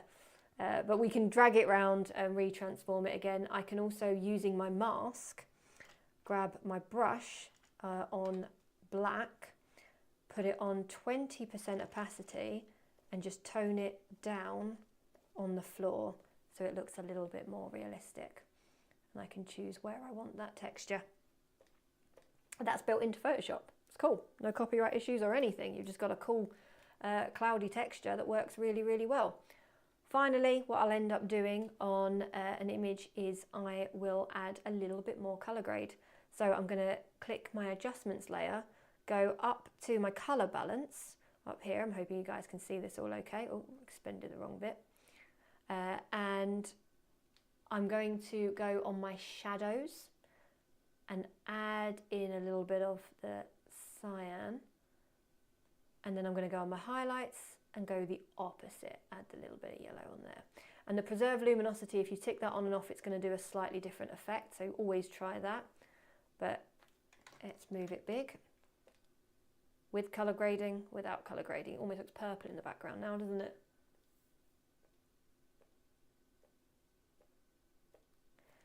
Perfect. So that's the quickest edit I've ever done in my life. I think that's worked really well. Let's just do a before and after, shall we? Let's go into it. So this is our original image, color graded in Lightroom. And then this is our final finished picture. We've actually come quite far, haven't we, with it? A lot has happened. Now there's a few more tweaks we could probably make with that, but that's roughly what I tend to do. I do my cleanup first, I recontour, I then reshape the image, and I can choose exactly where I want it. So if I've got more traveling, I can have negative space behind, use a bit of story, and create whatever image I want to create. I could give you guys all this image and every one of us would edit it completely different, and that's always quite fun to see how everyone else does it. That's the beauty of photography. This is how I do it. How you do it would be slightly different, and that's always great. So that's the beauty of it. So I hope you guys have enjoyed my talk. It's for my first ever webinar. I'm quite happy. It's gone reasonably smoothly, a few little hiccups here and there, but I'm quite enjoying it. I think I'll definitely do some more if you guys will have me again. I would love to see you at my workshop in January or joining on to the November course. That one's going to be intensive. There's going to be so many videos and so many things. It's going to be absolutely mental. Yeah, I genuinely, as I said in it, I don't know when that will end, because when I first worked it out, it was going to take 2 years for me to put up one move every single week, because I had that many adaptations. I was like, that's mental. So it's going to be one of those projects that just keeps growing and growing and growing. But we're going to start with the fundamentals, of course, and then we're going to get it even more fancy as we go. We'll get even more advanced. My dancers are very, very excited. They have lots of cool ideas and they're getting things. I've just seen a question come in. Do you sell actions for Photoshop? Yes, no. So I will be. It will be on studiophotographyworkshops.co.uk. They will be there. But at the moment I haven't got anything up. I've just got to rewrite them basically. So I will be doing that. Yeah, I've been adding the textures manually thanks to the shortcut. Yeah. Oh, I can make it quicker. Oh, do you know what? I'm going to show you, because I'm going to take that color balance off. I'll go on here. I have one that I have just done that is just called texture. And I also have shortcutted on my keyboard play for actions. So I literally, if I have it open, I just hit play. And then as you will see, my texture has appeared on 5%, and I can just add it in really, really easy. I also have another action that I've written where I can put any background I want over the top of my image, and it will automatically blend it to any image for me. I am a geek with this sort of stuff. I absolutely love it.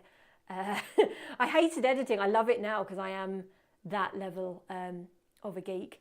I'm just seeing some lovely comments. Thank you so much, everyone. It's been really, really, really lovely, and I really do hope to see some of you guys at the live webinar. I love putting faces to the names, but definitely join me more on YouTube. I'm going to do more webinars, more things like this. The next one that I'm writing is called Head, Shoulders, Knees and Pose, and it's a posing webinar, sorry. And all about posing tips and communication with the models. It's a talk I've travelled around the country with. It's always a favourite, very interactive, very, very useful. So it's been absolutely lovely. Thank you again. And I hope I will see you guys all soon. It would be really, really great. In the webinar so far, you might also like my live dance photography workshop that's coming in January. There's only 8 spaces available and 2 tickets have already sold, so grab your tickets now if you want to come along. Bring your camera, we're going to get involved, you are going to be shooting. The best way for you to learn is to get hands-on and actually get in the studio and have a go, and that's what we're going to let you do.